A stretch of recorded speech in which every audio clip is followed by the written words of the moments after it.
There are moments in history where the silence between two nations is louder than the words exchanged. Moments where power doesn't scream, it whispers through a pause, a look, a deliberate sentence spoken with clarity and truth. And this time, that moment belonged to India's External Affairs Minister, Dr. S. Jaishankar. At the Quad Summit, where leaders from the United States, India, Japan, and Australia came together in front of the world's gaze, something extraordinary unfolded. It wasn't in the rehearsed press conferences or the diplomatic smiles. It was in a single exchange, a sentence, a statement from a man who didn't blink while telling one of the most powerful nations on earth, "We are not here to please anyone. India will not be lectured." Now let that settle in for a moment. You see, in that room, the U.S. came prepared with the usual tone, expecting India to fall in line, to agree quietly, to nod and comply. But what they didn't expect was a man representing over 1 billion voices who came not to conform, but to confront, calmly, respectfully, powerfully, because this isn't the India of the past. This is a new India, assertive, self-aware, rising. And what Jaishankar did wasn't just diplomatic rhetoric, it was a reclaiming of narrative. He told the world that India would no longer be a pawn in the game of global strategy. It would be a player, a force, a sovereign voice that refuses to be silenced, patronized, or pushed into someone else's agenda. The tension in the room. You could feel it. When the U.S. subtly hinted at alignment against China, and when concerns were raised about India's relationship with Russia, Jaishankar didn't flinch. He didn't apologize, he didn't dodge. He said clearly India would decide its policies based on national interest, not pressure. Not headlines, not guilt trips disguised as diplomacy. Now I want to take a moment and speak to everyone watching. What Dr. Jaishankar did wasn't just about politics, it was about dignity, about standing in your truth, even when you're facing giants. It reminded me of every single person who's ever been in a room where they were expected to be small and chose instead to rise. It was personal, it was global, it was deeply Indian and deeply human. He didn't need to shout. He didn't need to raise a fist. He used the one thing every oppressed voice learns to master: composure with impact. And make no mistake, this wasn't just a message to America, it was a signal to the world. India will talk to who it wants. India will trade with who it needs. India will defend its interests, protect its borders, and nurture its own path on its own terms. That is what global equality truly looks like, not dominance, not submission, but mutual respect. So when the media headlines screamed humiliation at the Quad, it wasn't about mocking or disrespecting anyone. It was about balance, about calling out the imbalance that's existed for too long. For decades, developing nations were told how to behave, what to say, when to say it. But now, that table is changing, and India isn't asking for a seat, it's taking it. I watched Jaishankar not as a political analyst, but as a woman who has sat at many tables where people tried to define me before I could speak.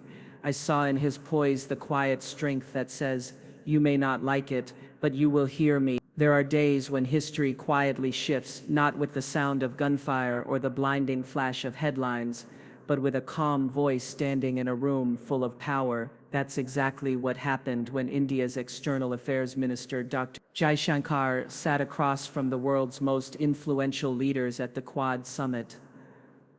And you know, I've seen many moments of confrontation in my life, moments where one has to rise in spaces where they were expected to shrink. But what Jaishankar did, that was something deeply human, deeply spiritual, and undeniably political.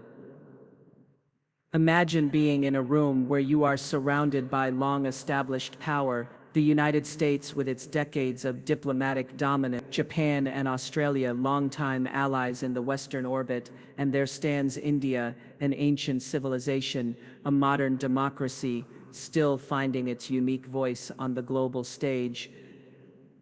But on this particular day, there was no hesitation, no stepping back. Dr. Jaishankar didn't come to back. He came to speak.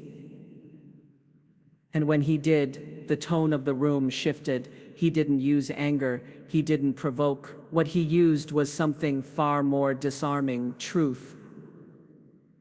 Measured, poised, deliberate truth. And that, my friends, is the scariest kind of truth to those who have always spoken over others. Because when someone like Jaishankar looks you in the eye, not to argue but to explain, to clarify, to assert, you begin to realize you're not talking to a follower anymore.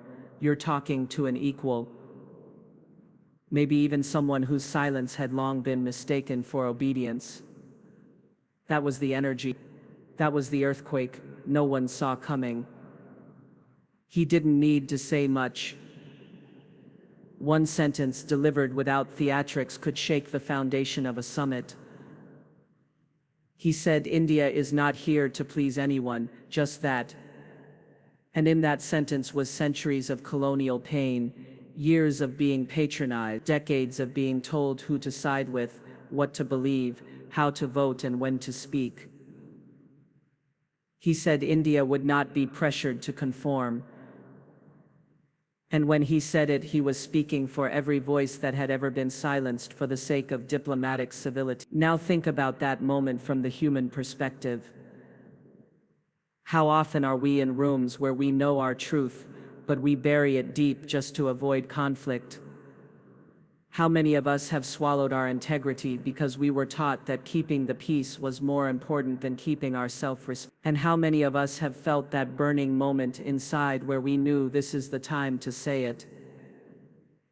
That's what I saw in Jaishankar, not just a diplomat, but a man of conviction, a man who didn't tremble in the presence of authority because he carried his own. And the best part, he didn't need to disrespect anyone to be powerful.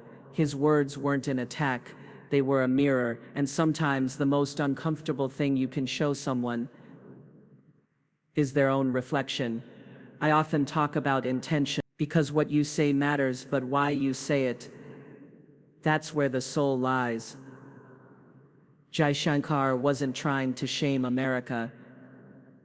He wasn't there to create headlines.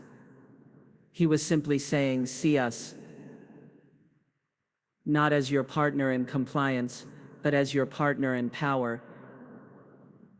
We are no longer in the shadows. We are no longer waiting for your approval. It reminded me of every moment in life when someone thought they could define me before I spoke. When they thought I'd just smile and nod, because that's what I was supposed to do. But the minute you break that pattern, the whole game changes. You don't need to yell, you don't need to demand. You just need to be authentically, fully, without apology. And when you do that, you don't just speak for yourself, you speak for everyone who's still finding the courage to do the same. That's why this moment wasn't just about India, it was about all of us, all the nations, all the people, all the voices who've ever been told to wait their turn. Jaishankar stood there and said, our turn is now, and he didn't need permission. And I want to say this, especially to the younger generation watching this unfold, pay attention. Because this is what grace under pressure looks like. This is what diplomacy with dignity looks like. And this is what it means to lead from a place of purpose. Jaishankar didn't just challenge a narrative, he offered a new one where India doesn't just participate in global conversations, it shapes them. So yes, the world may call it a shock, some might even call it humiliation for the US, but I see something far more profound. I see the moment where a nation looked into the eyes of the world and said, we know who we are, and when you know who you are, no one, no superpower, no system, no summit can ever make you feel small again. There's something that happens in a person's spirit when they've been talked down to for far too long, a shift. A moment, a quiet breaking point where you stop nodding politely and start saying what needs to be said. And when Dr. Jaishankar looked into the faces of world leaders at the Quad Summit and said that India would no longer be lectured, he wasn't just speaking politics, he was speaking from a place every human being has felt at least once in their life. Enough is enough. He said it plainly, calmly, without theatrics. We do not believe in being lectured by those who have contributed to the problem. That was the line. And oh, what a line it was, because it didn't just call out hypocrisy, it reclaimed dignity. It was the kind of moment you don't prepare in a speech. It's the kind of truth that flows when you're not trying to impress or provoke, but when you've simply had enough of being told who you should be, how you should behave, and who you should align with. You see, what Jaishankar was saying wasn't just about geopolitics, it was about human equality. Because for too long, developing nations have been expected to sit in the back row, to listen quietly while the big powers lay down the rules. Rules, mind you, that they themselves didn't always follow, rules that often served their interests, not the collective good. And when India refused to sit quietly any longer, that wasn't defiance, that was healing. And isn't that the journey so many of us are on, to heal from years of being told that our value is conditional? Conditional on how agreeable we are, how quiet we stay, how much we fit into someone else's mold. That moment at the Quad Summit wasn't about hostility, it was about truth-telling. It was about reclaiming agency.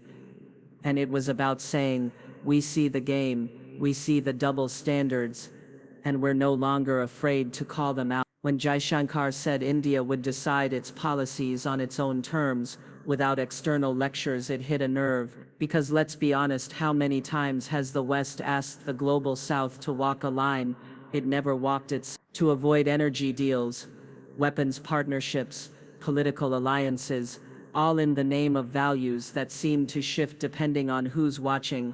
And Jaishankar in that moment said what so many have wanted to say: if you want to talk about values, let's talk about history. Let's talk about who armed whom, who invaded whom, who sanctioned whom, and when. It was bold, but it wasn't arrogant. It was centered, grounded, rooted in an ancient civilization that has known both conquest and liberation, both compliance and resistance. And in that sense, Jaishankar wasn't just defending a political position, he was standing up for a generational shift in how power is balanced in the world. And let me tell you, when that kind of shift begins, it can't be stopped. Not with press statements, not with pressure, not with posturing. Because when someone finally finds their voice, the silence around them becomes deafening. Now let's take a step back. Why did this hit so hard? Why did the room go still when he said it? Because the truth hurts, and the truth, when delivered with calm conviction, is even harder to dismiss. It doesn't give you room to fight, it gives you no place to hide, and that's what made it so powerful. Jaishankar didn't need to attack anyone personally. He didn't use emotion as a weapon. He used it as a mirror, a reflection of decades of imbalanced relationships, dressed up as partnership. And when the US expected India to fall in line on issues like Ukraine, sanctions, or Chinese influence, what it got instead was a dose of reality. India will engage, yes, but on its own terms. It will align, but only where its interests and principles intersect. And it will no longer accept the tone of a student being corrected by a teacher. That era is over. And I know, some people didn't like it. Some called it disrespectful. Some called it risky. But let me say this as clearly as I can: speaking your truth is not disrespectful. Knowing your worth is not risky. And standing your ground,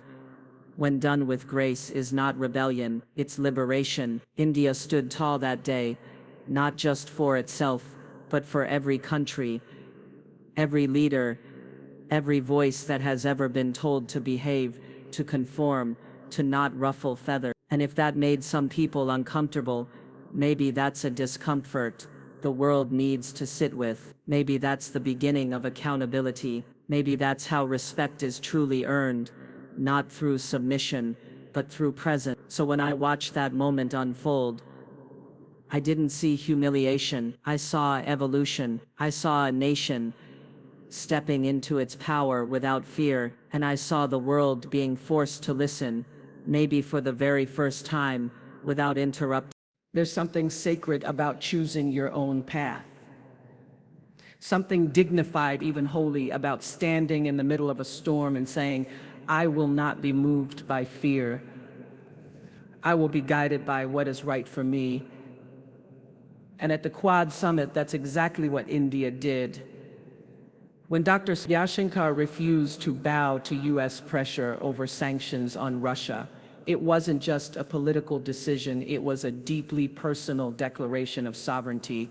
And let me tell you, that moment, that was spiritual, that was powerful, that was necessary. Now imagine this, you are sitting across from representatives of nations who have long believed that economic pressure, sanctions, deals, strategic threats could bend others to their will.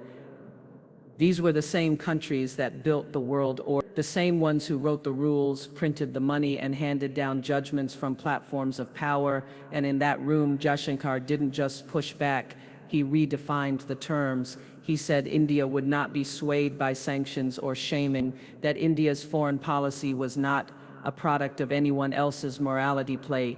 It was a reflection of its own interests, its own people, and its own place in the world. And what I love about that is this, he didn't say it to rebel, he said it to reaffirm India's identity. You see, when the US brought up India's oil purchases from Russia, they expected a justification, maybe an apology, maybe a promise of future alignment, but what they got instead was clarity. Jaishankar reminded them gracefully but directly that Europe had bought more Russian energy than India had, and yet it was India being singled out. That right there, that was a masterclass in not only foreign policy but self-respect. Because what he was really saying was, don't project your guilt onto us. Don't ask us to carry a burden you refuse to bear yourself. And isn't that the struggle so many of us face, being asked to make sacrifices others won't? Being told to hold a standard others quietly walk away from, being expected to do the right thing while others do what serves them. That's not partnership, that's performance. But Jaishankar didn't perform. He didn't play the role that had been assigned to India decades ago, the role of the obedient ally, the cooperative partner who stays silent while decisions are made for them. No, this time he rewrote the script. This time he said, we will engage, but we will do so on our own terms. And there is something so empowering about that, isn't there? It reminded me of every time I've sat at a table where I was expected to smile through discomfort, to go along, to get along, and then finally there comes a day when you just can't anymore, when your integrity won't allow you to pretend. That day came for India on that summit stage. And it was beautiful to witness. Now let's be honest, some people don't like it when the people they're used to leading start walking beside them. It disrupts the balance they've grown comfortable with. And when that balance gets challenged, the first reaction is often shame, judgment, or fear. But what Jaishankar gave them wasn't confrontation, it was a boundary.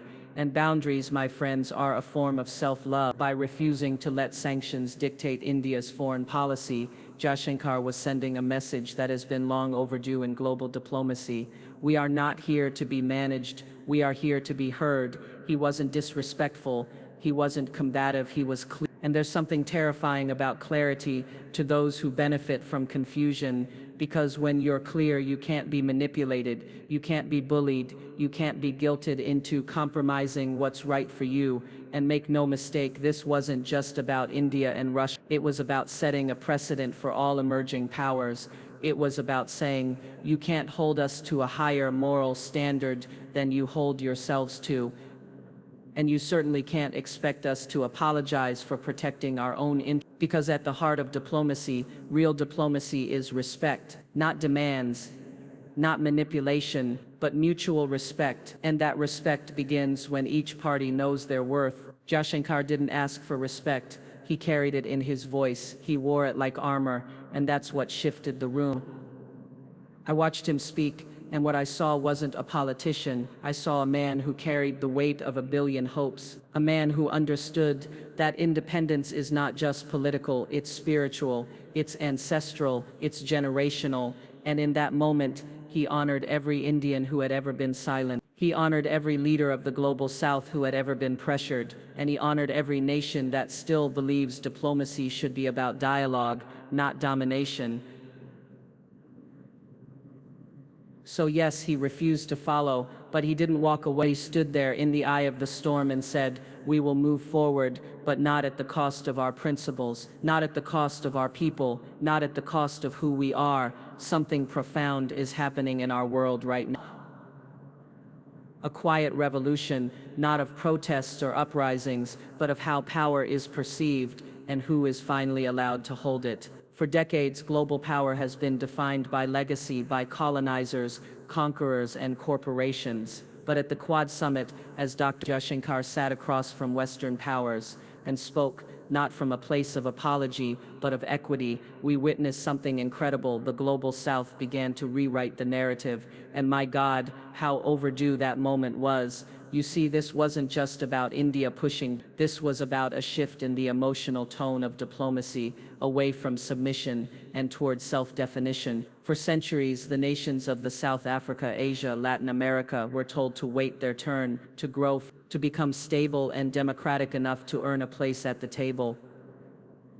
But let me ask you something. Who decided what stable looked like? Who defined democracy in their own image and handed out approval like a prize to be won? The answer is clear, and Jaishankar knew it too. When he responded to subtle pressures from the West, questions about India's relations with Russia, its hesitation to follow the U.S. on China, its independent foreign policy, he did not do what so many expected. He didn't rush to explain himself. He didn't offer assurances to ease their discomfort. He stood tall, looked them in the eye, and reminded the room that India isn't a project, they're a partner, and that hit deep, because for a long time, even the most diplomatic relationships were still layered in inequality. The donor-recipient dynamic, the student-teacher attitude, the developed versus developing labels that conveniently place Western nations at the center of the world's moral compass. But what Dr. Jaishankar did at that summit was say, "We are not your junior, we are not your client, we are your equal."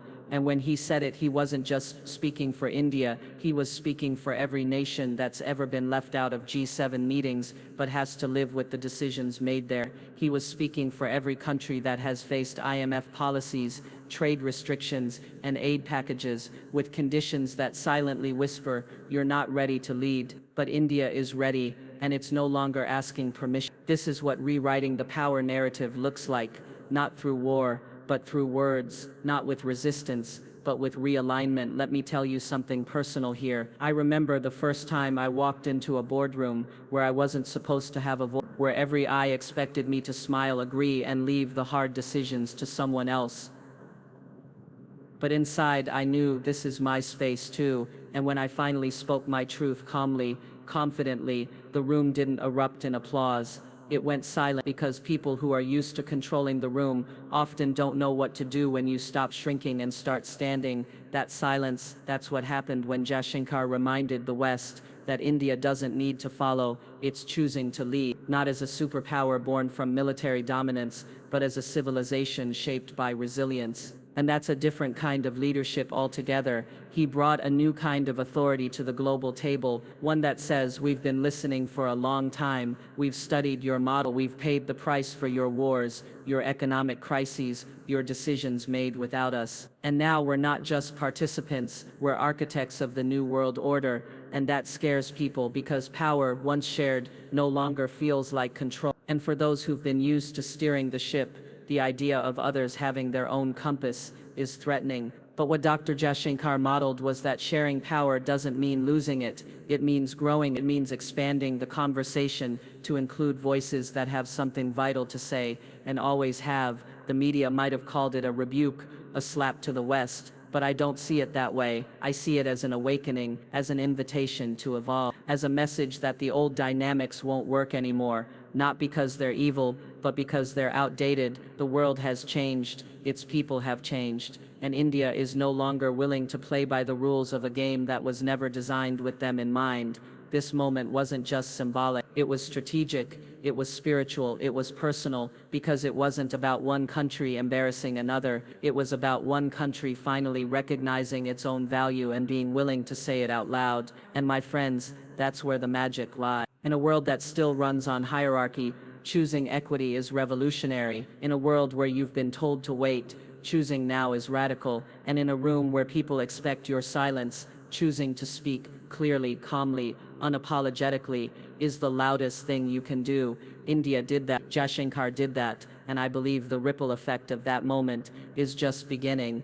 We live in a world where disagreement is often mistaken for disrespect, where independence is viewed as rebellion, and where choosing to speak your truth can be treated like an act of aggression. But at the Quad Summit, Dr. S. Jaishankar didn't fall into that trap. He didn't stand there to mock or insult. He didn't throw punches. What he did, what India did, was far more powerful. He offered a lesson in respect without submission. He reminded the world that partnership doesn't require obedience, it requires mutual dignity, and that, my friends, is the difference between power and grace. Let's take a moment to understand the subtlety of what happened. The United States, with its long-standing influence in global diplomacy, came into the summit expecting a kind of alignment from India, not because of treaties written in stone, but because that's how these relationships were designed. Implicit hierarchy, soft control, quiet expectations. But India, through Jaishankar, decided it was time to rearrange the furniture, and not by flipping the table, but by choosing where to sit. And when he sat at that table, he didn't carry arrogance, he carried clarity. He didn't attack, he articulated, and what he articulated was a deep truth, that respect doesn't come from compliance. It comes from confidence, from standing tall in who you are, even when others expect you to shrink. So when Dr. Jaishankar was questioned, when the U.S. hinted disapproval over India's neutral stance on Russia or its caution around Western military ambitions in Asia, he didn't lash out, he didn't roll his eyes or bang his fist. He simply looked them in the eye and responded with facts, with calm, with poise, and oh how uncomfortable that made people, because when you're used to being the one in control, hearing someone disagree with dignity can feel like confrontation, but it's not. It's just a different kind of strength. That's what Jaishankar brought to the table, a new strength, one that didn't seek to dominate, but to define itself. He wasn't trying to make the United States look weak, he was trying to make India look whole. That's an important distinction, because this wasn't about humiliation, it was about restoration, restoring balance, restoring honesty, restoring a vision of the world where every nation, every voice, every people are allowed to act in their own interest without being accused of betrayal. Let's sit with that for a second. How often in life are we told that being loyal means doing what others expect of us, even when it hurts us? How many times have we been made to feel guilty for choosing ourselves, for saying no when the world demands yes? That's not partnership, that's performance. And India has performed for long enough. What I saw in that room, in that man, was a moment of maturity, not just for India, but for all nations who have waited patiently to be heard. He wasn't just rejecting old dynamics, he was proposing new ones. Relationships built not on control but on consultation, not on instruction but on conversation, because real respect doesn't need one side to be quiet. Real respect makes space for both sides to be bold. Real respect isn't afraid of differences, it requires them. And here's the truth, India is different. It's not the West, it's not China, It's not a copy of anyone else's system, it's its own complex, evolving, ancient, yet modern story. And to try and box that into someone else's strategy is to miss the miracle that India is. Jaishankar was merely saying, let us be who we are, and if you truly value us, you will not only allow that, you will honor it. That message wasn't aggressive, it was loving, loving toward India's own people, loving toward a vision of diplomacy that is built on equality, not expectation. And I want to say this to anyone watching who has ever been in a relationship, personal, professional, political, where they felt like respect only came when they gave up who they were. You don't have to live like that. You can say no and still be, you can walk your path and still be compassionate. You can disagree and still be deserving of love, respect, and peace. That's what India did. That's what Jaishankar showed us. That standing up for yourself doesn't require stepping on anyone else. That you can assert your truth without raising your voice. That you can redefine respect by embodying it. I believe the world is watching and learning, slowly, painfully, but it's learning that the era of polite obedience is ending, and in its place is rising a world of conscious leadership, of diplomatic clarity, of sovereign voices, speaking not to divide, but to declare, we belong here too, we have something to say, and we're not afraid to say it. So no, the Quad Summit was not a moment of humiliation, it was a moment of evolution, a quiet revolution led not by weapons or threats, but by words, filled with wisdom. That's the kind of revolution that lasts, that changes not just governments, but generations. And I believe India, through Jaishankar, just taught the world a new language of respect, one where you can be different and still be equal, one where you can say no and still say I care, one where you can walk your own way and still walk together. Sometimes the most powerful moments in history don't happen with drums or declarations, they happen when someone shows up unapologetically, without asking permission, and simply takes their place at the table. And at the Quad Summit, that's exactly what India did, not through confrontation, not through conflict, but through quiet confidence, through presence, through a man named Dr. S. Jaishankar, who didn't just represent a country, he embodied a shift in who gets to lead, a shift in who gets to speak, a shift in who defines the future. There was no grand announcement, no loud disruption, just a clarity in posture, in tone, in message. When Jaishankar spoke, it wasn't to seek approval, it was to assert belonging, and that's what made the moment seismic, because for too long, global politics has operated like an elite club, a circle of powerful nations, mostly Western, who decided not just what was right, but who was ready. And in that system, countries like India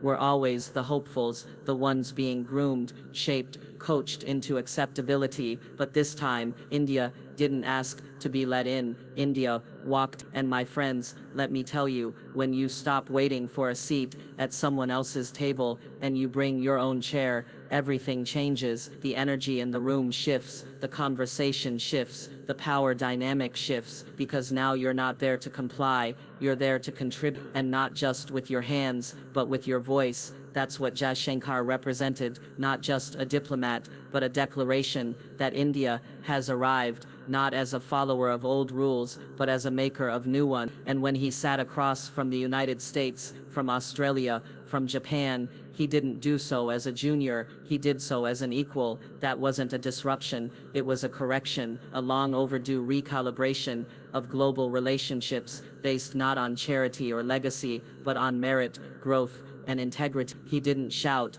he didn't demand validation. That's not how true power works. True power doesn't scream to be seen, it stands to be seen. And that's what shook people, because when someone who's been talked over for decades suddenly speaks, not with resentment, but with reason, it makes you realize how much of the old world was built on silence, not consent. I've been in rooms like that, rooms where people thought I was there to listen, not to lead, rooms where I was expected to agree before I even spoke, and the day I stopped performing, stopped playing the role they had written for me, was the day they had to meet me, not the version they preferred, not the character they imagined, but me, whole, real, unapologetic. That's what the world saw at the Quad Summit. India, not filtered through Western lenses. India, not edited for comfort. India, not explained or justified. Just India, as it is, a civilization with depth, a democracy with direction, a nation with a vision, not borrowed, but born from within. And that moment, when India took its seat without asking, that wasn't a humiliation for the West, that was an invitation to evolve, to expand, to make space for a new kind of leadership, one that doesn't mimic the old, but dares to reimagine the future. Because let's face it, the world is changing fast. The problems we face, climate change, inequality, war, displacement, won't be solved by the same handful of nations making the same decisions in the same back rooms. We need new perspectives, we need new leadership, and we need new tables where everyone brings their full self, their full story, their full strength. That's what India brought, and I know it made people uncomfortable. It always does when someone breaks the mold, when someone refuses to fit in and instead insists on standing out. But that's where progress begins, not in comfort zones, but in the courage to be different, to disrupt with grace, to challenge with purpose. Jaishankar didn't come to the summit to be approved. He came to co-create, and by doing so, he reminded us all of something deeply human, that dignity isn't given, it's claimed, that respect isn't requested, it's commanded by presence, and that belonging isn't a favor, it's a birthright. So as the world watched, many saw headlines, India humiliated, the U-Quad tensions rise, but what I saw emergence, I saw healing, I saw a nation finally being seen the way it has always seen itself, strong, clear, and complete. And I believe, with every fiber of my being, that we are entering a new age, one where power isn't inherited, but earned, where global leadership isn't about dominance, but about contribution, and where the tables of diplomacy are longer, wider, and filled with voices that were once silenced, but now speak with unwavering truth. India took its seat, and it didn't ask for permission. It simply said, we are here now, and we are not leaving. And that, my friends, is what history feels like when it changes.